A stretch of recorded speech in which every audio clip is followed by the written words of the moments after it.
başına o kaygısız günlerime ben kayıtmak isteyirem. O efsane bağlarının meyneli çeperlerinden yine aşmak isteyirem, uşaq olmak isteyirem. Toxunanda her daşına o kaygısız günlerime ben kayıtmak isteyirem. O efsane bağlarının meyneli şeferlerinden yine aşmak isteyirem, uşaq olmak isteyirem.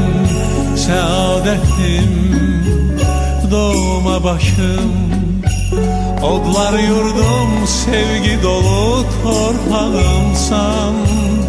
O sehirli gecelerde kadere layla çalan ay ışığımsan. Saadetim doğma başım, odlar yurdum sevgi dolu torpağımsan. O sehirli gecelerde Xəzərə layla çalan ay ışığımsan.